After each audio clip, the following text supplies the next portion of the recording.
কিনারা থেকে পরীক্ষা এতদিন পরীক্ষা তো সত্য হয়নি, আবার নতুন করে পরীক্ষায় বসতে হবে, কতটা দুঃখ লাগছে?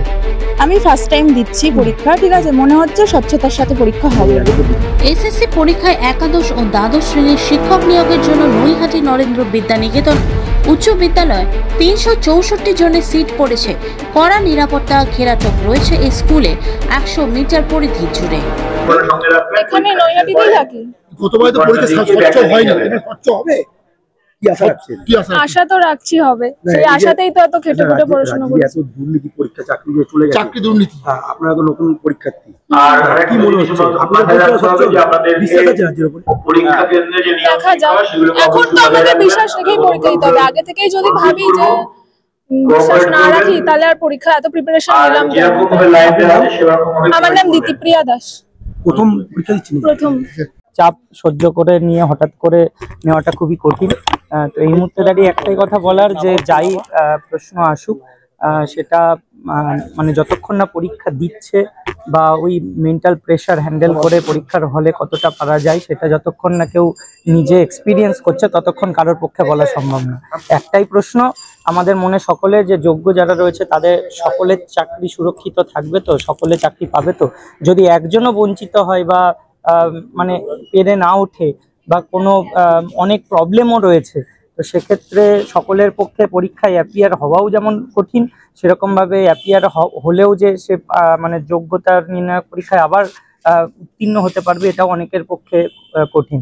দেখা যাক, যদি একজনও বঞ্চিত হয় বা একজনও না পায়, তাহলে তার জন্য রাজ্য সরকারের কি ব্যবস্থা বা কি করা যাবে সেটা সকলকেই দেখতে হবে। রাস্তায় তো থাকবে, যেমন পরীক্ষার পাশাপাশি রাস্তায় অবশ্যই দেখুন, যতক্ষণ পর্যন্ত না সকলের চাকরি সুরক্ষিত থাকছে ততক্ষণ লড়াই থামবে। আগে কি ভালো জমা ছিল? দেখুন, অনেকেই পড়ছে। ব্যাপারটা হচ্ছে যে আমরা একটা প্রতিবাদ স্বরূপ ঠিক করেছিলাম, তো সেই জন্য সেই প্রতিবাদটা বজায় রেখে অনেকেই এটা মানে পড়ে আসছেন বা পড়বে। আমি পার্সোনালি আজকে পড়ে উঠতে পারিনি। তো এখন যেটা আমাদের মেন বিষয়, যোগ্য সকলের চাকরি থাকবে তো? যদি একজনও না পাই, তার জন্য কি ব্যবস্থা? তার মানে পরিবার যে ভেসে যাবে, তার জন্য দায়ী কে থাকবে? বিচার ব্যবস্থা নাকি রাজ্য সরকার? গতবার পরীক্ষাতে 7 তারিখে পরীক্ষাতে বাউন্সারের দেখা গেছে, আজকে কিন্তু বাউন্সারের কোনো টিকিট দেখা করা যায়। কি মনে করছেন? দেখুন, নিরাপত্তার জন্য সিকিউরিটি অ্যারেঞ্জমেন্টের সম্পূর্ণ দায়িত্ব তো কমিশনের। কমিশন কিভাবে কি পদ্ধতি অবলম্বন করেছে সেটা আমরা জানি না।